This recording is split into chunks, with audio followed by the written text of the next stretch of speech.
क्या यूपी में योगी ने जीत लिया मुसलमानों का दिल? क्या लोकसभा चुनाव में बीजेपी को मिलेगा मुस्लिमों का साथ? अखिलेश से नाराज मुस्लिम समुदाय किस पार्टी का देंगे साथ?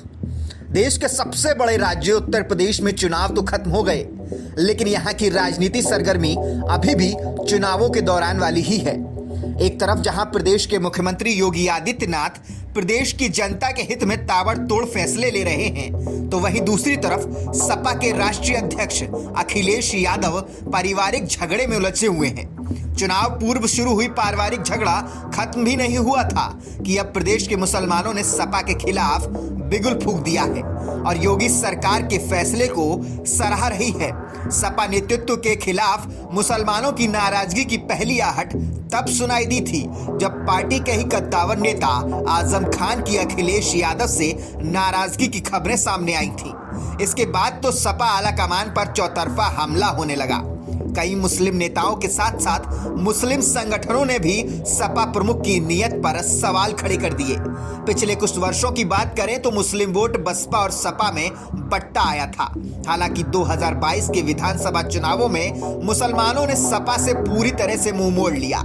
इसकी वजह ये बताई जा रही है कि विधानसभा चुनाव 2022 में एक तरफ बसपा सुस्त नजर आ रही थी, तो वहीं दूसरी तरफ समाजवादी पार्टी के नेता मुसलमानों के बीच बसपा की बीजेपी की बी टीम होने का भरोसा दिलाने में कामयाब रहे थे।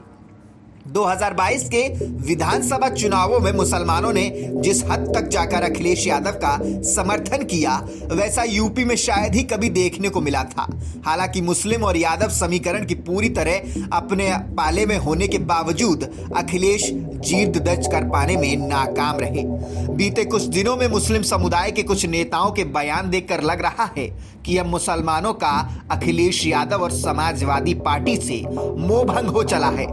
समाजवादी पार्टी के नेता आजम खान और सांसद शफीकुर रहमान बर्क जैसे नेताओं की नाराजगी की खबरें सामने आई हैं। पार्टी के तमाम मुस्लिम नेताओं का कहना है कि मुसलमानों पर अत्याचार हो रहा है और अखिलेश यादव चुप्पी साध कर मौन बैठे हुए हैं। हालांकि मुस्लिम समुदाय के कुछ नेता अब तो खुलकर योगी के कार्यों की तारीफ तक कर रहे हैं और कह रहे हैं कि योगी राज में मुस्लिम पूरी तरीके से सुरक्षित है। हाल ही में अजान के समय लाउड स्पीकर पर पाबंदी लगाने वाले फैसले का भी मुस्लिम धर्मगुरुओं ने तहे दिल से स्वागत किया और अब प्रदेश की राजधानी लखनऊ के अधिकांश मस्जिदों में बिना लाउड स्पीकर ही अजान होता है।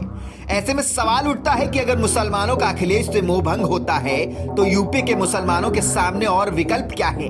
तमाम संभावनाओं को ध्यान में रखते हुए मुसलमानों के सामने जो विकल्प नजर आ रहा है, उसके अनुसार मुसलमान अपनी लीडरशिप खड़ी कर सकते हैं। इसी को ध्यान में रखते हुए ओवैसी भी यूपी में अपनी जड़ें तलाश रहे हैं, लेकिन अभी तक तो ओवैसी पर भी बीजेपी की बी टीम होने का ठप्पा लगा हुआ है।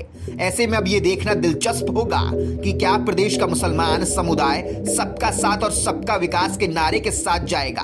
अब ये तो भविष्य में ही पता चलेगा, लेकिन फिलहाल इतना स्पष्ट है कि आने वाले दिनों में भाजपा की राहें आसान हो सकती हैं। ऐसी ही तमाम खबरों के लिए देखते रहिए द लोकसभा।